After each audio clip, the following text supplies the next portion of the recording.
عليكم تمن تمن.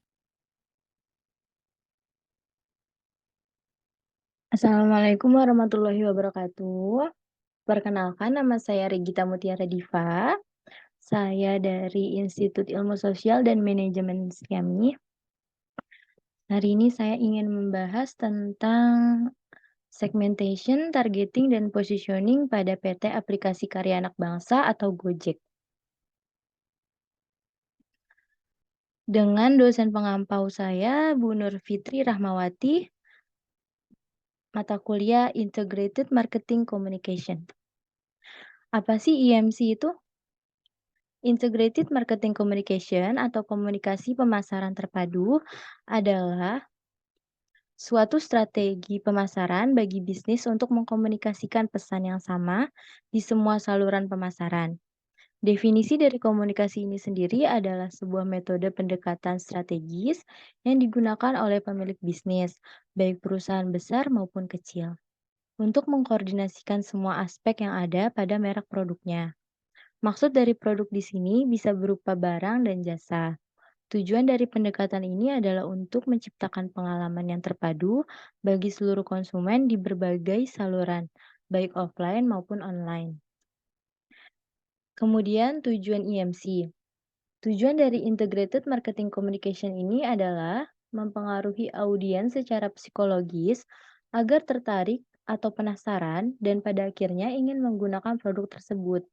Berdasarkan cara promosinya, teori Integrated Marketing Communication atau IMC dibagi menjadi dua, yaitu yang pertama soft selling, ada metode promosi yang biasanya dikombinasikan dengan informasi yang pada akhirnya akan mengarah pada mempromosikan atau mengajak audiens untuk menggunakan suatu produk atau jasanya.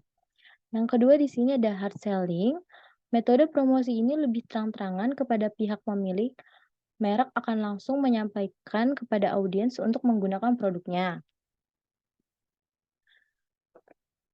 Terus, apa sih hubungan strategi STP dengan marketing mix? Yang pertama ini dalam membuat strategi marketing mix 4P atau produk, price, place, dan promotion maupun 7P, maka harus mengetahui dulu siapa yang akan kita bidik. Artinya, sebelum memutuskan 4P, kita mesti melakukan analisis STP terlebih dahulu. Contoh paling gampang itu bagaimana kita bisa memilih media iklan yang tetap atau promosi tanpa tahu siapa target audiens kita, targeting.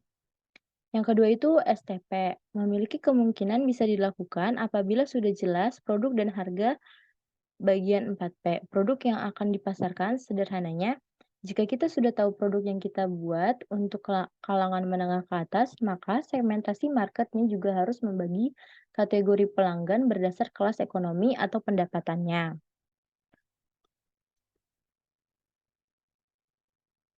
Kemudian, apa sih segmentation?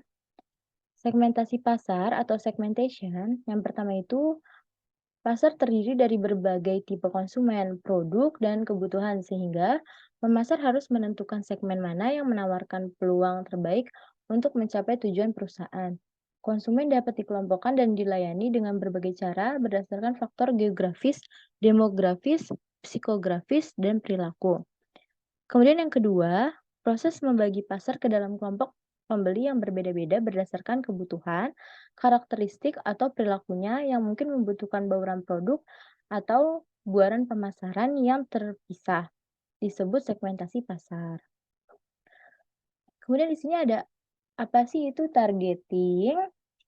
Membidik pasar atau targeting. Setelah mendefinisikan segmen pasar, perusahaan dapat memasuki satu atau beberapa segmen di pasar tertentu. Membidik pasar meliputi mengevaluasi daya tarik masing-masing segmen pasar dan memilih satu atau beberapa segmen yang akan dimasuki. Perusahaan harus membidik segmen di mana perusahaan dapat memberikan nilai yang terbesar bagi pelanggan dan mempertahankan dalam jangka waktu yang lama. Perusahaan yang sumber dayanya terbatas mungkin memutuskan untuk melayani hanya satu atau beberapa segmen khusus atau reluk pasar. Dan arti positioning sendiri itu Setelah memutuskan segmen pasar mana yang akan dimasuki, perusahaan harus memutuskan posisi apa yang ingin ditempati dalam segmen tersebut. Posisi suatu produk adalah kedudukan yang ditempati produk tadi dibandingkan dengan produk pesaing dalam benak konsumen. Bila suatu produk dianggap tepat atau sama dengan produk lain di pasar, konsumen tidak mempunyai alasan untuk memilikinya. Penetapan posisi di pasar adalah pengaturan agar suatu produk menempati tempat yang jelas, terbedakan dan diinginkan dalam benak konsumen sasaran dibandingkan dengan produk pesaing. Jadi, pemasar merencanakan posisi yang membedakan merek produk mereka dari merek produk pesaing dan yang mampu memberikan keunggulan strategi terbaik di pasar sasarannya. Nah, kemudian pada kesempatan ini saya akan menganalisis konsep segmentation, targeting, dan positioning pada perusahaan Gojek Indonesia. Ini adalah gambaran Gojek. Ini juga logo-logo Gojek. Kemudian di sini ada latar belakangnya. Gojek Indonesia atau yang memiliki nama lain PT Aplikasi Karya Anak Bangsa merupakan layanan pemesanan ojek melalui aplikasi mobile. Aplikasi ini dapat diunduh di Apple Store maupun Play Store dan merupakan karya putra bangsa bernama Nadiem Makarim. Gojek adalah perusahaan berjiwa sosial yang memimpin revolusi industri transportasi. Perjalanan Gojek yang pertama itu, Gojek memulai perjalanannya pada tahun 2010 dengan layanan pertamanya yaitu pemesanan ojek melalui call center. Pada saat itu, Gojek hanya mempunyai armada 20 orang pengemudi. Kemudian, tahun 2015, seiring dengan berkembangnya teknologi dan kebutuhan, akhirnya Gojek mendapatkan dana investasi, sehingga dapat meluncurkan aplikasi berbasis Android dan iOS untuk menggantikan proses pemesanan tradisional menggunakan call center. Kemudian, Gojek berkembang pesat setelah menambah 3 layanan dalam aplikasi, yaitu GoRide, GoSend, dan GoMart. Sejak saat itu, laju Gojek semakin cepat dan terus beranjak hingga menjadi grup teknologi terkemuka yang melayani jutaan pengguna di Asia Tenggara. Dan Gojek telah resmi menjadi unicorn pertama di Indonesia. Ada 3 pilar perusahaan. Yang pertama itu, kehadiran Gojek memang menjadi buah bibir sekarang ini. Kedua, kehadirannya didedikasikan sebagai solusi untuk menembus kemacetan ibu kota. Dayu Dara, co-founder Gojek, mengatakan bahwa perusahaan Gojek bertumpu pada 3 pilar yang menjadi guiding prinsipal Gojek agar dapat terus menjadi pilihan pertama masyarakat Indonesia. Di sini tuh ada visi dan misinya. Visi Gojek Indonesia membantu memperbaiki struktur transportasi di Indonesia, memberikan kemudahan bagi masyarakat dalam melaksanakan pekerjaan sehari-hari, seperti pengiriman dokumen, belanja, dan menggunakan layanan fasilitas kurir, serta turut mensejahterakan kehidupan ojek di Indonesia. Dan kemudian misi Gojek Indonesia. Gojek Indonesia merupakan perusahaan startup asli Indonesia dengan misional. Gojek Indonesia ingin meningkatkan kesejahteraan sosial dengan menciptakan efisiensi pasar untuk dapat mewujudkannya. Gojek Indonesia memiliki misi. Yang pertama, menjadi acuan pelaksanaan kepatuhan dan tata kelola struktur transportasi yang baik dengan menggunakan kemajuan teknologi. Yang kedua, memberikan layanan prima dan solusi yang bernilai tambah kepada pelanggan. Yang ketiga, membuka lapangan kerja selebar-lebarnya bagi masyarakat Indonesia. Yang keempat, meningkatkan kepedulian dan tanggung jawab terhadap lingkungan dan sosial. Dan yang kelima, menjaga hubungan baik dengan berbagai pihak yang terkait dengan usaha ojek online. Kemudian, produk apa aja sih yang ditawarin? Nah, di dalam Gojek itu ada GoRide. GoRide sendiri itu ada slogannya kayak bikin nyampe duluan gitu. Fitur GoRide memungkinkan customer pergi ke manapun nyaris dengan mudah, cepat, dan simpel. Dengan menggunakan armada motor roda 2, customer dapat memesan GoRide dengan catatan jarak yang ingin customer tuju tidak lebih dari 30 kilometer. Selain itu, Hebatnya lagi, customer dapat memesan layanan GoRide lebih dari satu kali dalam waktu yang sama. Kedua itu ada Gokar. Customer bisa memanfaatkan layanan Gokar untuk memenuhi kebutuhan transportasi bersama keluarga, bersama teman-teman, ataupun sendiri dengan menggunakan armada mobil roda 4 yang lebih aman, simpel, dan mudah. Jarak maksimal yang diperbolehkan ketika memesan Gokar adalah 100 kilometer. Kemudian di sini ada Gosen. Customer bisa menggunakan layanan Gosen apabila customer ingin mengirim barang atau paket dalam satu wilayah yang sama. Jarak maksimal titik penjemputan paket adalah 100 kilometer dari titik lokasi.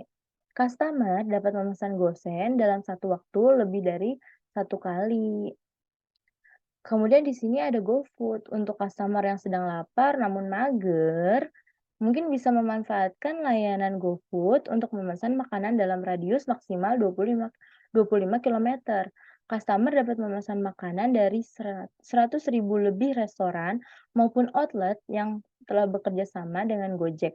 Menariknya, customer bisa memesan makanan untuk teman-teman atau kerabat yang berbeda area dengan mengubah lokasi menjadi lokasi teman atau kerabat itu sendiri. Kemudian yang terakhir di sini ada GoMart. Dulu itu sebutannya GoShop. Nah, sekarang jadi GoFood. Apabila makanan atau produk yang customer pesan tidak tersedia dalam layanan GoFood, jarak pengantaran maksimal harus dalam radius 25 kilometer dari titik pemesanan. Bila dipastikan, driver Gojek akan membelikan barang sesuai yang Anda inginkan. Pembayaran GoShop atau GoFood atau GoMart bisa menggunakan GoPay atau uang tunai. Nah, kesimpulannya, segmentation, Gojek Indonesia ingin memberikan kemudahan mobilitas, transaksi, kebutuhan, sampai gaya hidup kepada para customer-nya. Maka dari itu, saat melakukan strategi segmenting, Gojek memiliki pasar general agar dapat dirasakan oleh berbagai latar belakang konsumen seperti umur, jenis kelamin, pendapatan, pendidikan, status pernikahan, jumlah kelompok, ras, dan pekerjaan. Selain dari segmen tersebut juga terdapat aktivitas keinginan values, gaya hidup, keuntungan, loyalitas pelanggan terhadap produk dari Gojek Indonesia. Segmentasi pasar yang meliputi segmentasi geografis, demografis, dan perilaku. Segmentasi geografis dari Gojek yaitu daerah-daerah perkotaan yang padat penduduk. Misalnya, ada Pulau Jawa, Pulau Sumatera, atau Bali.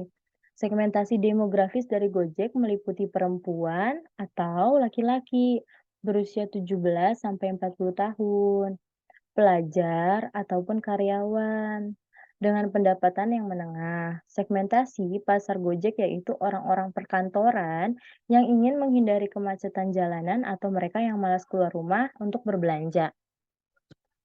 Kemudian di sini ada kesimpulan dari targeting. Gojek Indonesia sendiri sangat beragam. Hampir seluruh segmen dalam proses segmentation menjadi target dari Gojek Indonesia. Dengan layanan mobilitas yang beragam, para pengguna dapat memilih sesuai kebutuhan mereka. Begitupun juga dengan layanan lainnya.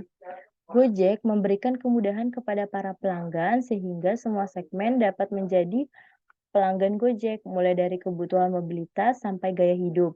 Servis dari Gojek juga sudah memenuhi target pasar itu dengan fitur GoRide, juga memenuhi target pasar untuk orang-orang yang malas keluar dengan servis lainnya seperti GoFood, pesan antar makanan, GoShop, pesan antar barang. Kemudian di sini yang terakhir ada positioning.